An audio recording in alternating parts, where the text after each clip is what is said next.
తుని ద్వారకా నగర్లో intelligent solutions office ప్రారంభోత్సవం జరిగింది. ఎంఎస్ఎం కార్పొరేషన్ చైర్మన్ శివశంకర్రావు ముఖ్య అతిథిగా హాజరై కార్యాలయాన్ని ప్రారంభించారు.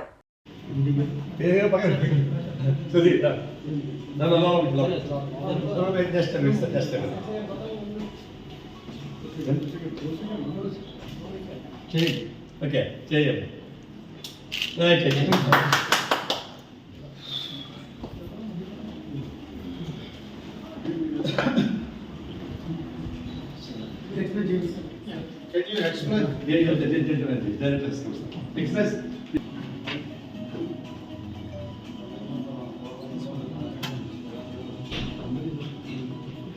So here students can make a project where they can control this fan, and this is a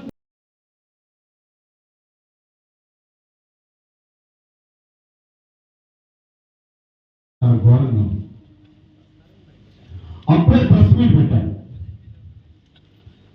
press meet పెట్టి చెప్పాను, రేపటి నుంచి ఎవరైనా ఈ చుట్టుపక్కల అసాంఘిక శక్తులు వస్తే నేను అప్పుడు డిప్యూటీ కమిషనర్ ఆఫ్ విశాఖపట్నం జైల్లో పెట్టిస్తాను చట్టవరాలని చెప్పేసి ప్రెస్ మీట్ పెట్టాను. పెట్టి అదంతా బాగు చేయించాను. కాంట్రాక్టర్లు ఇతను దించాను.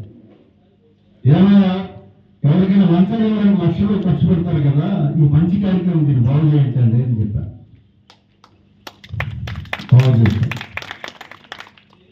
దానికి ల్యాప్టాప్ ప్రెజెంటేషన్స్ ఇవ్వడానికి మన ఉంటుంది కదా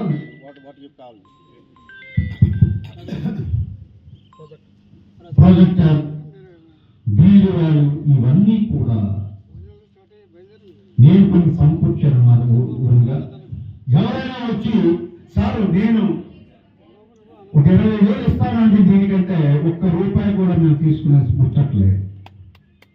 20,000 ఇస్తానంటే 20,000 తగ్గట్టు పుస్తకాలు, ఒక బీరువా, బుక్ షెల్ఫ్, ఈ పోలీస్ మాకు పంపించండి, వాటి మీద మీ పేరు రాసుకుంటాం. ఎందుకంటే ₹1 కలెక్షన్ వల్ల అవినీతి చోటు చేసుకుంటుంది. అక్కడ ప్రతి సన్నాసి కూడా ఈ రూపంలో డబ్బులు కలెక్ట్ చేస్తున్నారు అని ఒకటి ఈజీ నోటికి లైసెన్స్ అక్కర్లేదు కదా, ఏదైనా వాడచ్చు. అలా చేసాం.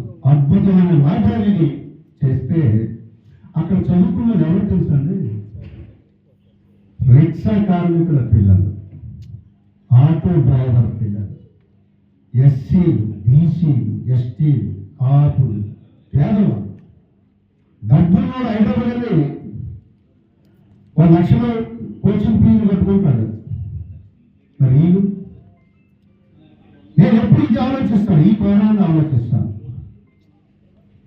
అంటే డబ్బులు కదా రాజ్యం, మరి డబ్బు లేని దేనికి పుట్టినట్టు చాలా మంది మన రాజకీయాలు ఉంటారు. డబ్బు లేని రాజకీయం ఎక్కడ ఉంటుందండి? నాకు తిక్క లేకపోతా డైలాగ్ జరగాలి. అంటే డబ్బులు కదా రాజకీయం, డబ్బులోనే నాయకులు అవుతాడు. మిగతా వాళ్ళందరూ జీవితాంతం ఓట్లేదని పుట్టారా నాయకులు అవడానికి అడగట్లేదా? దానికోసమైతే పవన్ కళ్యాణ్ గారు జనసేన పార్టీ పెట్టలేదు.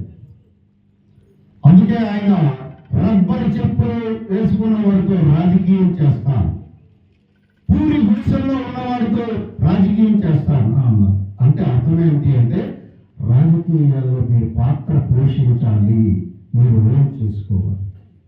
దాన్ని మా పార్టీలో కొంతమంది ఎలా తీసుకున్నారు అంటే, రబ్బర్ చెప్పులు అన్నారు కదా పవన్ కళ్యాణ్ గారు, పేరగాని షోరూమ్ దగ్గరికి వెళ్ళిపోయారు, చెప్పులు కొనేశారు. సార్ నేను రబ్బర్ చెప్పులు కొనేశాను సార్, నాకు తుని ఇంకా ఎక్కియాను సార్, నేను చూసేస్తాను సార్ అని చెప్పి మొదలెట్టారు. అన్ని నియోజకవర్గాలు ఎలా తయారయ్యాయి అంటే ఒక భావాన్ని అర్థం చేసుకోవడంలో చూసారు ఎంత